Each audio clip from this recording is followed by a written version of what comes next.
आज हम देखने वाले हैं life processes in living organism part 1 standard 10th SSC और महाराष्ट्र बोर्ड। पहला topic living organism and life processes.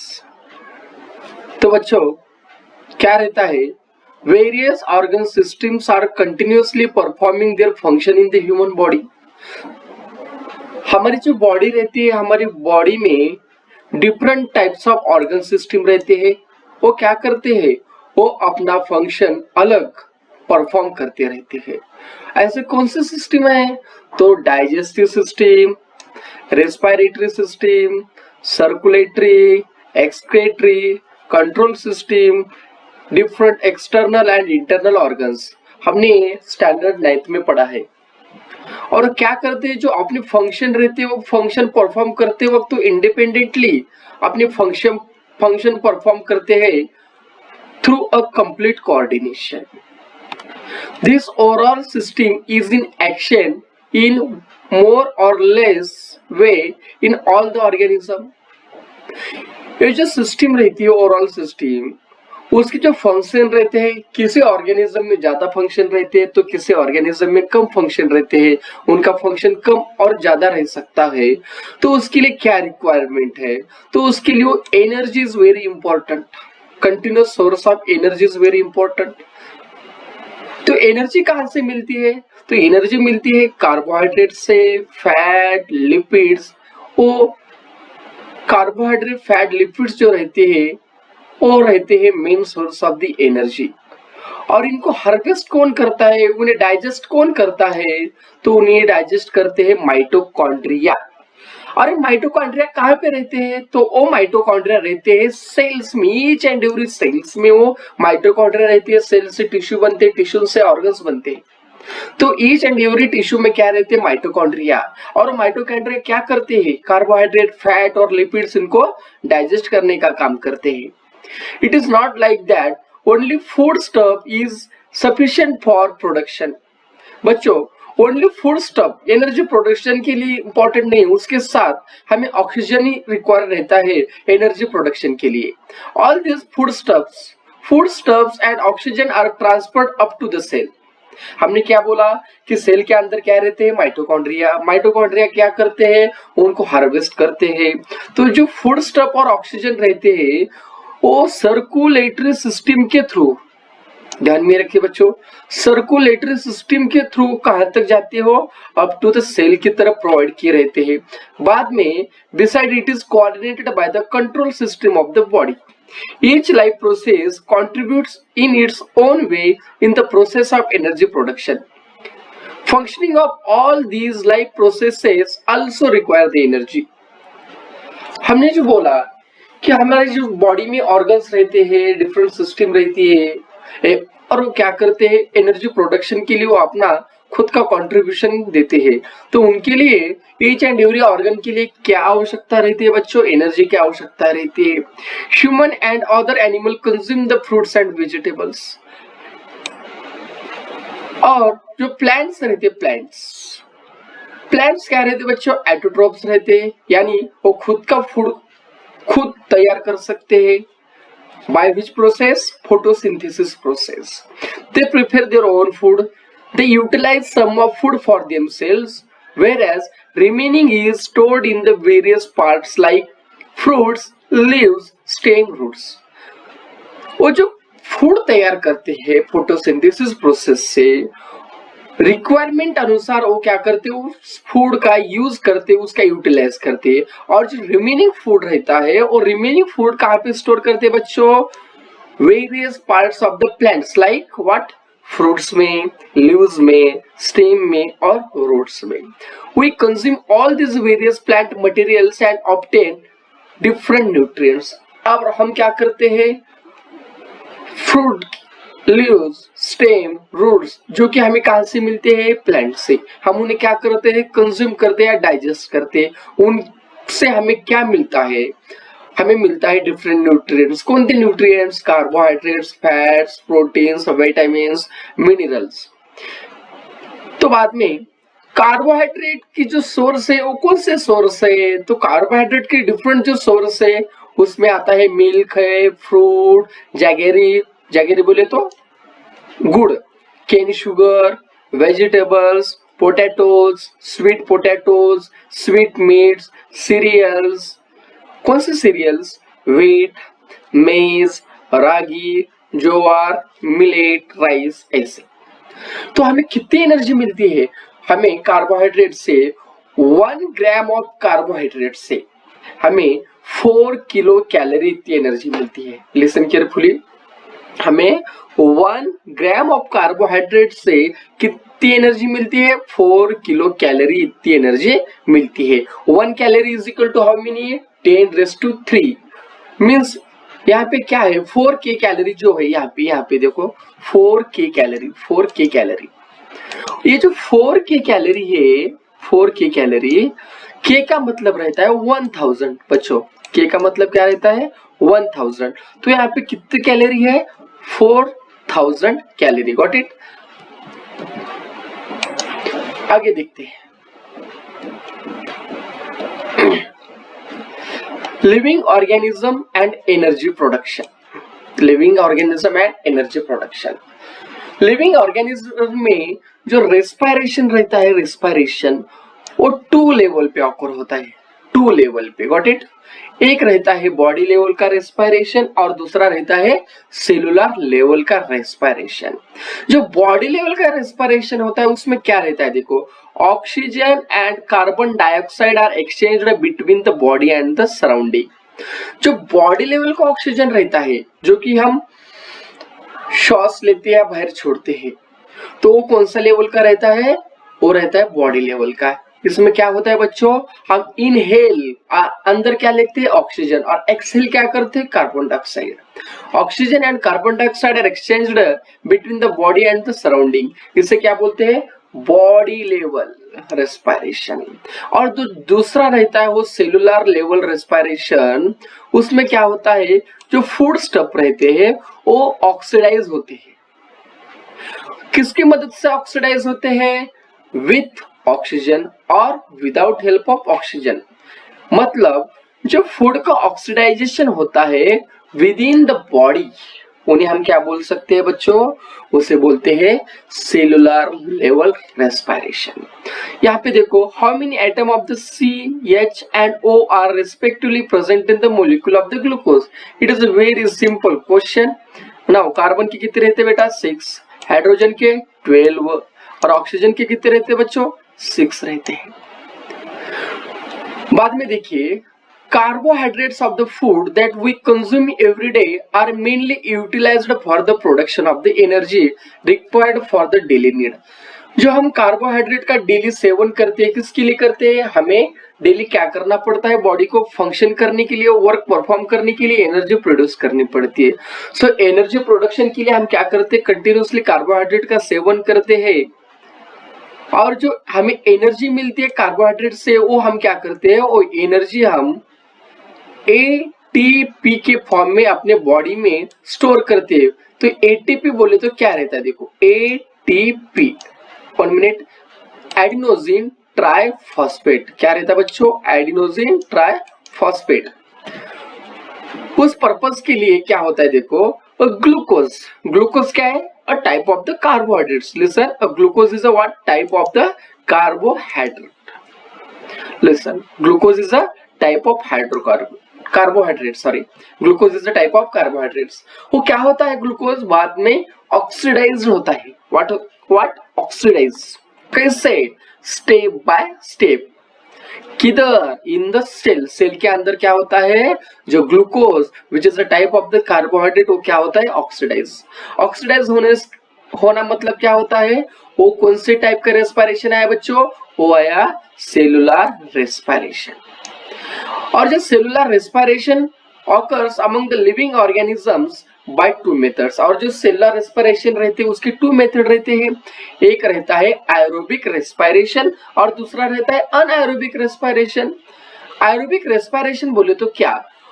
उसमें ऑक्सीजन इन्वॉल्व रहता है, उसे क्या बोलते हैं, एरोबिक रेस्पिरेशन। और जिसमें ऑक्सीजन इन्वॉल्व नहीं रहते हैं उन्हें क्या बोलना बच्चों, अनएरोबिक रेस्पिरेशन।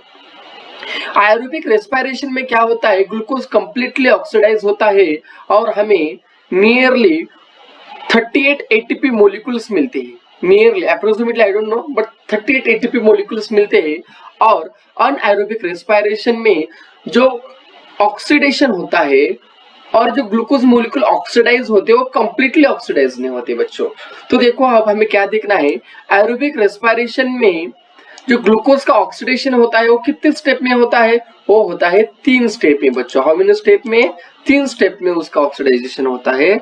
तो देखते हैं पहली कौन सी प्रोसेस है, पहली है ग्लाइकोलाइसिस प्रोसेस। कौन सी बच्चों, पहली प्रोसेस का नाम क्या बोलो, ग्लाइकोलाइसिस। दूसरे प्रोसेस का नाम ट्राई कार्बोक्सिलिक एसिड साइकिल और थर्ड प्रोसेस का नाम है electron transfer chain reaction.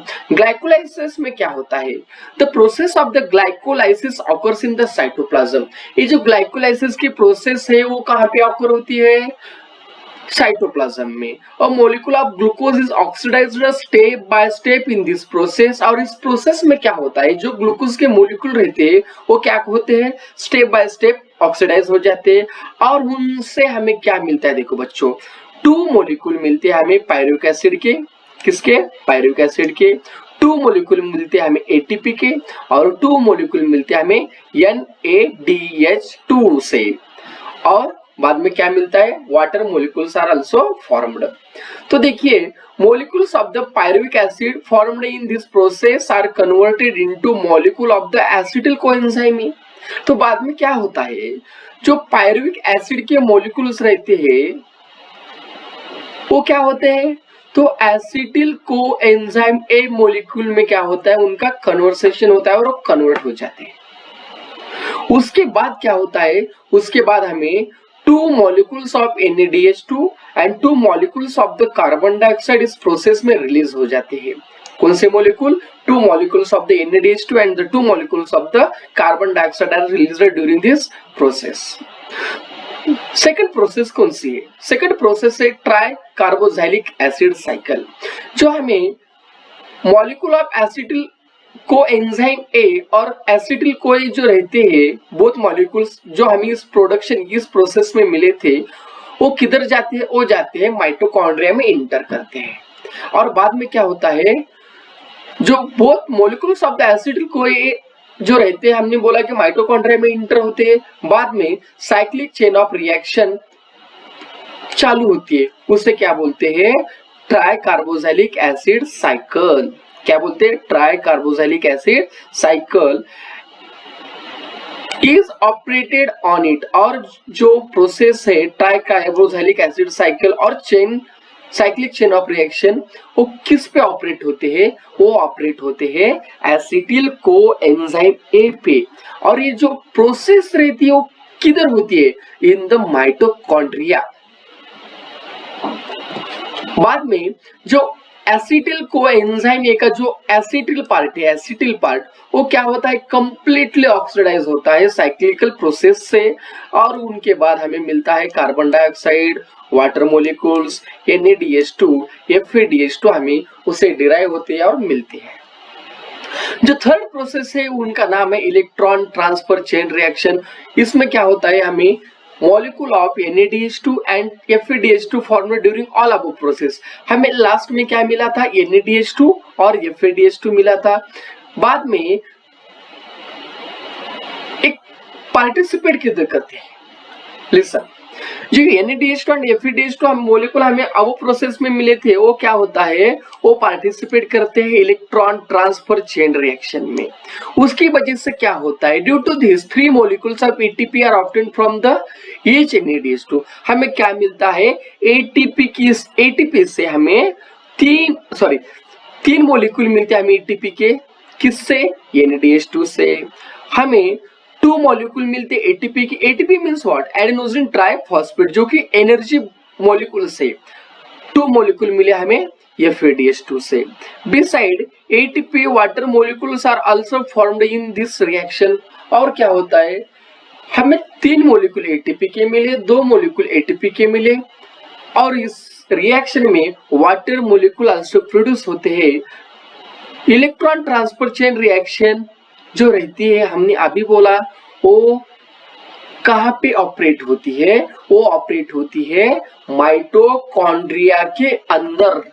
Okay, thus a molecule of glucose is completely oxidized in the aerobic respiration। बाद में क्या होता है, जो ग्लूकोज के मॉलिक्यूल रहते हैं वो कंप्लीटली ऑक्सीडाइज होते हैं, कौन सी प्रोसेस में? एरोबिक रेस्पिरेशन में। और बाद में हमें क्या मिलता है? Molecule of the carbon dioxide and water, और उसके साथ क्या प्रोड्यूस होते हैं? ATP means energy produced. 38 molecules हमें एटीपी के मिलते हैं इनमें। FADH2 फ्लाविन adenine dinucleotide. यहाँ पे देखते हैं NADH2 का मतलब क्या है? Nicotinamide adenine dinucleotide. FADH2 का देखो बच्चों, फ्लाविन एडेनाइन डाइन्यूक्लियोटाइड। अब यहाँ पे आते हैं जो एटीपी का टॉपिक है। यहाँ पे देखिए बच्चों, एटीपी का मैंने लॉन्ग फॉर्म अभी आपको बताया था, एडिनोसिन ट्राइफॉस्फेट, और वो क्या रहते हैं? एनर्जी रिच मॉलिक्यूल रहते हैं and energy stored in the bonds. और जो एनर्जी रहती है वो एटीपी के अंदर बॉन्ड्स रहते हैं। कौन से बॉन्ड्स रहते हैं? देखते हैं। Energy stored in the bonds by which phosphates group are attached to each other. ये जो बॉन्ड रहते हैं, बॉन्ड किसके अंदर रहते हैं? फॉस्फेट ग्रुप के बीच में रहते हैं। दो फॉस्फेट ग्रुप को अटैच करने वाले बॉन्ड रहते हैं उनके बीच। These molecules are stored in the cells as per need। और ये जो मॉलिक्यूल रहते हैं वो कहाँ पे स्टोर किए सो रहते हैं? सेल्स में। जैसी आपकी रिक्वायरमेंट है उसके अनुसार वो स्टोर करते हैं। केमिकली एटीपी का लॉन्ग फॉर्म देखिए। Actually ATP is triphosphate molecule formed from adenosine ribonucleoside. Actually में एटीपी क्या रहते हैं? एटीपी जो रहते हैं ट्राइफॉस्फेट मॉलिक्यूल्स, और वो किससे तैयार होते हैं? एडिनोसिन राइबोन्यूक्लियोसाइड से। उसके अंदर क्या रहता है देखो आप, इट कंटेन्स नाइट्रोजनस कंपाउंड। उसके अंदर क्या रहता है बच्चों? नाइट्रोजनस कंपाउंड हमें पढ़ा है डीएनए में 4 नाइट्रोजनस कंपाउंड, आरएनए में 4 नाइट्रोजनस कंपाउंड। इसमें जो नाइट्रोजनस कंपाउंड रहते हैं adenine, pentose sugar, ribose and 3 phosphate groups. As per the need, energy is derived by breaking the phosphate bonds of ATP। तो बच्चों क्या होता है, जैसा हमारी बॉडी वर्कआउट करती है उसके अनुसार, अपने बॉडी के रिक्वायरमेंट अनुसार वो जो बॉन्ड रहते हैं, बॉन्ड कहाँ पे रहते हैं? बॉन्ड जो बॉन्ड रहते हैं फॉस्फेट ग्रुप के अंदर, हमने अभी बोला क्या रहता है उसके अंदर? नाइट्रोजनस कंपाउंड, कौन सा? एडेनाइन, पेंटोस शुगर, कौन सा? Ribose and 3 phosphate group. ये जो फॉस्फेट ग्रुप के अंदर जो बॉन्ड रहती है वो बॉन्ड क्या होता है? वो बॉन्ड अपने शरीर के, अपने बॉडी के रिक्वायरमेंट अनुसार वो बॉन्ड ब्रेक होते हैं। इसीलिए हम एटीपी को क्या बोलते हैं? Energy currency of the cell. आप इस डायग्राम को देखिए, यहाँ पे देखिए, यहाँ पे फुल ये जो सेक्शन है, 1 मिनट, ये देखिए यहाँ फुल भरा सो है, और यहाँ पे देखते हैं तो क्या हो गया? डाउन हो गया। यहाँ पे बैटरी रिचार्ज देख रहे हैं, यहाँ पे डाउन हो गया। तो इसमें क्या हुआ? जो अभी हमने देखा उसमें क्या रहते? बोले एडेनाइन रहते, राइबोज रहते, फॉस्फेट बॉन्ड रहते, और इस फॉस्फेट बॉन्ड के अंदर क्या रहते हैं? ये जो इम्पोर्टेंट ए है, इसमें क्या स्टोर किए रहते बच्चों? एनर्जी रहती है। और अपने बॉडी के रिक्वायरमेंट अनुसार क्या होता है? ये जो बॉन्ड रहते हैं वो बॉन्ड यहाँ पे देखिए क्या होते हैं? ब्रेक हो जाते हैं, बॉन्ड ब्रेक हो जाते हैं। और बॉन्ड ब्रेक होने के बाद क्या होता है बच्चों? एनर्जी रिलीज हो जाती है।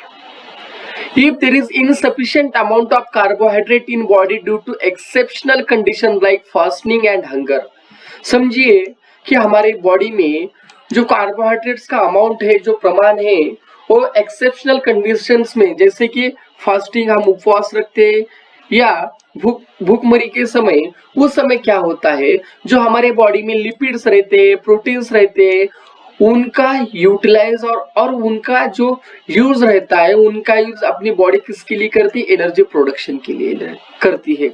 तो बाद में in case of lipid, lipid का क्या होता है, लिपिड जो रहते हैं वो लिपिड कन्वर्ट होते हैं फैटी एसिड्स में, और प्रोटीन जो रहते हैं प्रोटीन किस में कन्वर्ट होते हैं, ब्रेक डाउन होते हैं अमीनो एसिड्स में। लिसन, लिपिड ब्रेक डाउन किस में होते हैं और कन्वर्ट होते हैं फैटी एसिड में, प्रोटीन्स अमीनो एसिड्स में। ओके, और जो फैटी एसिड एंड प्रोटीन जो रहते हैं, fatty acid and amino acid जो रहते हैं वो किस में कन्वर्ट होते हैं, वो होते हैं एसिटिल कोएंजाइम ए में। And energy is obtain through complete oxidation of acetyl coenzyme A, और जो एनर्जी रहती है वो कौन से प्रोसेस से मिलती है, complete oxidation of what, acetyl coenzyme A. जिस प्रोसेस से हम करते हैं उस प्रोसेस का नाम है क्रेब्स साइकिल, और ये भी प्रोसेस कहां पे वर्कआउट करती है, इन द माइटोकॉन्ड्रिया। जो आगे का टॉपिक यहाँ पे डायग्राम देखिए, इस डायग्राम में समझ में आएगा आपको, एरोबिक रेस्पिरेशन का देखना है हमें सिर्फ। लिपिड का ब्रेकडाउन और कन्वर्ट किस में होता है, फैटी एसिड, प्रोटीन का अमीनो एसिड, कार्बोहाइड्रेट का ग्लाइकोलाइसिस। फैटी एसिड किस में जाते हैं, एसिटिल कोएंजाइम में कन्वर्ट होते हैं, अमीनो एसिड किस में कन्वर्ट होते हैं, एसिटिल कोएंजाइम में। और जो ग्लाइकोलाइसिस प्रोसेस से क्या होता है बच्चों, कार्बोहाइड्रेट जो रहते हैं पायरुविक एसिड में कन्वर्ट होते हैं, और पायरुविक एसिड किस में कन्वर्ट होते हैं, एसिटिल कोएंजाइम में। और ये जो सब जो एसिटिल कोएंजाइम का ऑक्सीडेशन जो रहता है, कंप्लीट ऑक्सीडेशन, वो किधर होता है, क्रेब्स साइकिल की प्रोसेस से इन द माइटोकॉन्ड्रिया। और हमें मिलता क्या है, carbon dioxide H2O plus energy हमें इस प्रोसेस में मिलती है। जो हमें यहाँ पे देखना है, introduction to the scientist, that is the 3 scientist, Gustav Embden, Otto Meyerhof and Jakob Parnas. ये हमें EMP पाथवे जो है हमें नेक्स्ट वीडियो में देखना है। Thank you dear.